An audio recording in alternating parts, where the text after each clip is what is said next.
বড় খবর দেখুন, দেখুন ভয়ঙ্কর অবস্থা। শামশেরগঞ্জে বিএসএফ এর ওপর হামলা। বিএসএফ দায়িত্ব নেওয়ার পরেই প্রতিরোধ শুরু হয়েছে। বিএসএফ কে লক্ষ্য করে পাথর মারা হচ্ছে।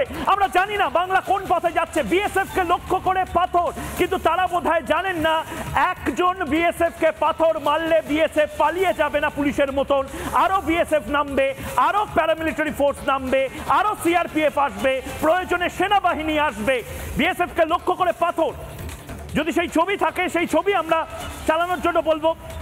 বিএসএফ এর গাড়ি ভাঙচুর, ভয়ঙ্কর অবস্থা এই মুহূর্তে। শামশেরগঞ্জ থেকে আমরা যে খবর পাচ্ছি, আমাদের সূত্রের খবর, শামশেরগঞ্জে বিএসএফ এর ওপর হামলা চালানো হয়েছে। রিপাবলিক বাংলায় জবাব চাই বাংলাতে এই মুহূর্তে সবচেয়ে বড় খবর।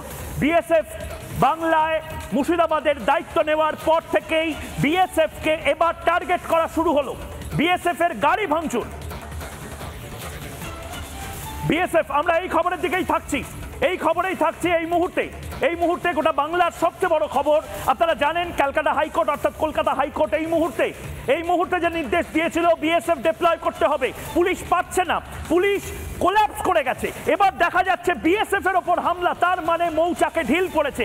বিএসএফ এর গাড়ি ভাঙার অভিযোগ, বিএসএফ এর ওপর হামলার অভিযোগ, সেই ছবি আপনাদেরকে আমরা দেখাবো। এই খবর অত্যন্ত গুরুত্বপূর্ণ, কারণ বিএসএফ এর ওপর হামলা চালিয়ে এই বার্তা পৌঁছে দেওয়ার চেষ্টা হচ্ছে। দীপাঞ্জন চক্রবর্তী, এই বার্তা কি পৌঁছে দেওয়ার চেষ্টা হচ্ছে যে বিএসএফ তুমি দূর হটো, বিএসএফ তোমরা বেরিয়ে যাও, আমরা আমাদের সাম্রাজ্য নিয়ে থাকবো। এটা তো ভয়ঙ্কর চ্যালেঞ্জ। এবার দীপাঞ্জন চক্রবর্তী, পুলিশের মধ্যে যে ময়ূর, বিএসএফ আর পশ্চিমবঙ্গ পুলিশের মধ্যে যে পার্থক্য এটা বুঝতে পারবে। এবং এই যে হামলাটা হচ্ছে এটা হঠাৎ করে হয়নি। জাস্ট তোমাদের কাছে আর্কাইভে আছে, বহুবার বাংলার মুখ্যমন্ত্রী তথা স্বরাষ্ট্রমন্ত্রী বলেছেন বিএসএফ কে আক্রমণ করো, বিএসএফ এর অফিসারদের ঘিরে দাঁড়ো, মহিলাদের এগিয়ে দাও।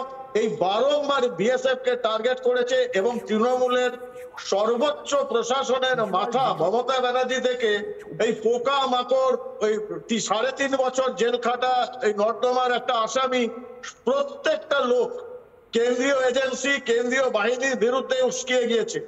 আমরা সেম জিনিস দেখেছি, ইডির উপর হামলা, শেখ শাহজাহানের উপর হামলা। বাট এবার ওরা যদি বুঝতে পারবে শামশেরগঞ্জে এই জিহাদি দুধের গায়েরা যদি বিএসএফ এর উপর পাথর চালাতে থাকে, তাহলে বুঝে যাবে যে বিএসএফ এর লাঠি কিন্তু কথা বলে এবং দরকার পড়লে বিএসএফ রসগোল্লা ছুড়বে না, এবার গুলিও চালাবে। এবার দরকার এটা। কেন পশ্চিম ভারত সরকার এখনো বসে আছে? 355 জারি হচ্ছে না কেন? ইমিডিয়েট প্যারামিলিটারি ফোর্স আসা উচিত। নানা ধরনের কন্টেন্ট দেখার জন্য লাইক করুন, শেয়ার করুন আমাদের ফেসবুক পেজ, সাবস্ক্রাইব করুন আমাদের ইউটিউব চ্যানেল। পাশাপাশি অন্যান্য ব্রেকিং নিউজের জন্য অবশ্যই চোখ রাখুন রিপাবলিক বাংলায়।